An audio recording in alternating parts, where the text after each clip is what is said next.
কৃষ্ণ জয়গুৰু শংকৰ অসমীয়া জাতীয় জীৱনৰ মেৰুদণ্ড স্বৰূপ শ্ৰীমন্ত শংকৰদেৱ গুৰুজনাৰ দৰ্শন শুদ্ধভাৱে প্ৰতিষ্ঠা কৰিবৰ কাৰণে 1930 চনত গঠিত হৈছিল শ্ৰীমন্ত শংকৰদেৱ সংঘ।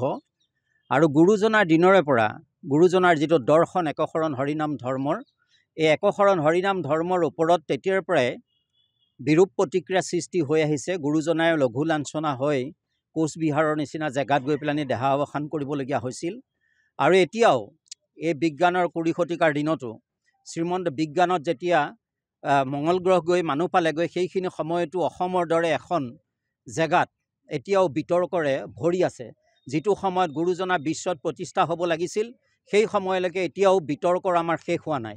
শ্ৰীমন্ত শংকৰদেৱ গুৰুজনাৰ শুদ্ধ ধৰ্ম জাতি, গোটেই অসমীয়া জাতিটোক ভাঙি চিঙি চুৰমাৰ হৈ যোৱা, অসমখনক টুকুৰা টুকুৰ কৰি 7 টুকুৰা কৰা, জাত্যাভিমানী কিছুমান শ্ৰেণী চৰিত্ৰৰ কাৰণে গোটেই জাতিটো ভাঙি টুকুৰা টুকুৰ হোৱা, সেই জাতিটোক শ্ৰীমন্ত শংকৰদেৱ সংঘে 1930 চনৰ পৰা অহোপুৰুষাৰ্থ কৰিছে যাতে পুনৰ এই জাতিটোক গঠন কৰিব পাৰে আৰু জনমানসত এটা ডাঙৰ জাতি হিচাপে প্ৰতিষ্ঠা কৰিব পাৰে, এটা মহা মানৱ জাতি যাতে গঠন কৰিব পাৰে। শ্ৰীমন্ত শংকৰদেৱ সংঘই অহোপুৰুষাৰ্থ দিনে নিশাই কৰি আহিছে। আৰু সেই জাতি গঠন প্ৰক্ৰিয়াত ইতিমধ্যে কিছুমান মানে নিষ্পেষিত, কিছুমান অত্যন্ত ক্ষুদ্ৰ চিন্তা ভাৱনাৰ কিছুমান লোকেৰে জাতিগত চিন্তা ভাৱনাৰে সৈতে শ্ৰীমন্ত শংকৰদেৱ সংঘৰ গোটেই বৃহৎ স্বাৰ্থটোক তছনছ কৰিবৰ কাৰণে ইতিমধ্যে চেষ্টা কৰি থকা হৈছে। আজি কিছুদিনৰ পৰা শ্ৰীমন্ত শংকৰদেৱ গুৰুজনাৰ দৰ্শনটোক যাতে তছনছ কৰিব পাৰে, অসমৰ বুকুৰ পৰা যাতে একশৰণ হৰিনাম ধৰ্ম বিলুপ্ত সাধন কৰিব পাৰে, অসমীয়া জাতিটোক যাতে টুকুৰা টুকুৰ কৰি কোনোবাই যাতে আগ্ৰাসন লভিব পাৰে, তাৰ প্ৰচেষ্টা কিছু চলি আহিছে। আৰু এতিয়া শেহতীয়াভাৱে টাইপাৰ নামৰ যিটো সংগঠন, এই টাইপাৰ নামৰ সংগঠনটোৱে ইতিমধ্যে মেডাম মেফিত শ্ৰীমন্ত শংকৰদেৱ সংঘৰ সংগী কোনোবা যোৱাৰ অপৰাধত শ্ৰীমন্ত শংকৰদেৱ সংঘই এটা শাস্ত্ৰসন্মত বিধি অনুসাৰে এই অনুষ্ঠানটো পৰিচালিত হয়। এইটো কোনো এটা নিৰ্দিষ্ট এজন মানুহৰ চিন্তা ভাৱনাৰে এই অনুষ্ঠান নচলে। শ্ৰীমন্ত শংকৰদেৱ সংঘ সম্পূৰ্ণ বেদসন্মত আৰু শাস্ত্ৰসন্মত এটা অনুষ্ঠান। আৰু ইয়াত যিখন সংবিধান ইয়াত আমি সকলোৱে অনুকৰণ কৰি আছোঁ, সেই সংবিধানখন হৈছে শাস্ত্ৰসন্মত এখন সংবিধান। সেই সংবিধানত কোনো ভুল আছে বুলি আমি নাজানো। 40-50 লক্ষ ভকতে অনুকৰণ কৰা এখন সংবিধান কেতিয়াও ভুল থাকিব নোৱাৰে। আৰু এই সংবিধানখনক তছনছ কৰি এটা জাতীয় অনুষ্ঠানক মৰ্মটোতভাৱে আঘাত সানিছে। আৰু গোটেই 40 লক্ষ ভকতে অত্যন্ত কষ্ট পাইছে মনত, আৰু এই কষ্টৰ পৰিণাম তেওঁলোকে নিশ্চয় ভোগ কৰিব লাগিব। আৰু আমাৰ যিটো প্ৰতীক, গুৰুজনাৰ নামত আমাৰ যিটো প্ৰতীক, এই প্ৰতীকত জুই জ্বলোৱা, এই প্ৰতীকক আপোনাৰ সংবিধানক জুই জ্বলোৱা, এইটো কোনো কাৰণতে এটা সহনীয় কথা হোৱা নাই। এইটো এটা অনৈতিক কৰ্ম হৈছে। আৰু এইটো পুনৰবাৰ যাতে এনেকুৱা নহয়। আৰু আমি আজি আপোনাৰ খবৰ যোগেদিয়ে আমি তেখেতলোকক আমি অনুৰোধ জনাইছোঁ যে তেখেতলোকে জাতি বিদ্ৰোহী যিবিলাক কামত লিপ্ত হৈছে, এই কামবিলাক ইতিমধ্যে তেখেতে স্থগিত কৰিব লাগে, পৰিত্যাগ কৰিব লাগে চিন্তা ভাৱনাৰ পৰা।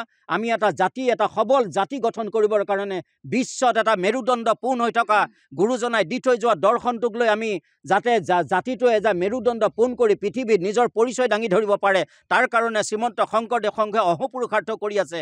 সেই যিটো উদ্দেশ্য শ্ৰীমন্ত শংকৰদেৱ সংঘৰ, যি মহান উদ্দেশ্য, যি মহাজাতীয়তাবাদৰ ফালে শ্ৰীমন্ত শংকৰদেৱ সংঘ আগুৱাই গৈছে, সেই ৰাস্তাটোত যাতে কোনো ধৰণৰ ব্যাঘাত নজন্মে আৰু কোনো ধৰণৰ তুচ্ছ তাচ্ছিলতাৰে যাতে এই বৃহৎ অনুষ্ঠানটোক যাতে আঘাত সানিব নিবিচাৰে, তাৰ কাৰণে আমি তেখেতলোকক আমি অনুৰোধ জনাইছোঁ আৰু সাৱধানো কৰিব বিচাৰিছোঁ।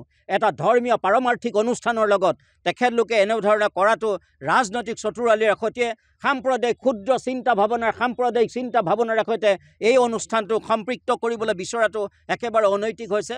গতিকে এই কথাবিলাক যাতে তেখেতলোকে সাৱধান হয়। আৰু আমি সেইকাৰণেই ইয়াৰ প্ৰতিবাদ কল্পে তেওঁলোকে সোণাৰীত যিটো আমাৰ সংবিধান আৰু প্ৰতীকক জুই লগাই যিটো অপৰাধ কৰিছে, সেই অপৰাধৰ প্ৰতিকাৰ বিচাৰি, সেই অপৰাধৰ আমি এটা আমি সিদ্ধান্ত বিচাৰি আমি চৰকাৰী থানাসমূহত আমি গোচৰ তৰিছোঁ তেখেতলোকৰ বিৰুদ্ধে। আৰু আমি নিশ্চয় চৰকাৰৰ পৰা আমি ন্যায় পাম বুলি ভাবিছোঁ। আৰু চৰকাৰে তেখেতলোকৰ ওপৰত কি ব্যৱস্থা কৰে এইটো তেখেতলোকে চিন্তা ভাৱনা কৰিব।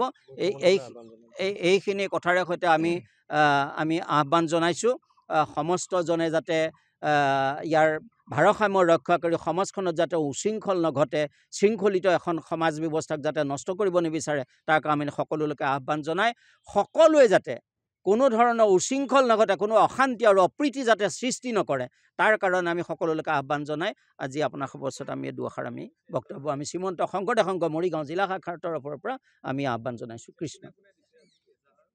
ইয়াত আজি আমি শ্ৰীমন্ত শংকৰদেৱ সংঘ মৰিগাঁও জিলা শাখাৰ তৰফৰ পৰা আৰু সেৱা বাহিনী আমাৰ মানে মানস পুত্ৰ সেৱা বাহিনী গোটেই সেৱক সেৱিকাসকল মৰিগাঁও জিলাৰ তেখেতলোকৰ ফালৰ পৰা মৰিগাঁও সদৰ আঞ্চলিক শাখাৰে তাৰপিছত আপোনাৰ আৰু বহুবিলাক আমাৰ প্ৰাথমিক শাখা আহিছে।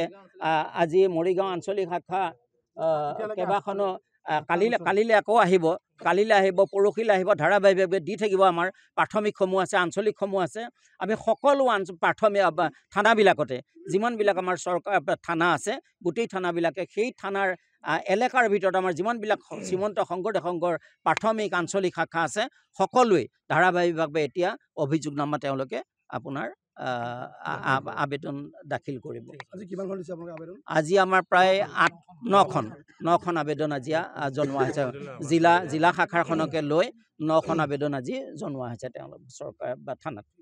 কৃষ্ণ কৃষ্ণ কৃষ্ণ।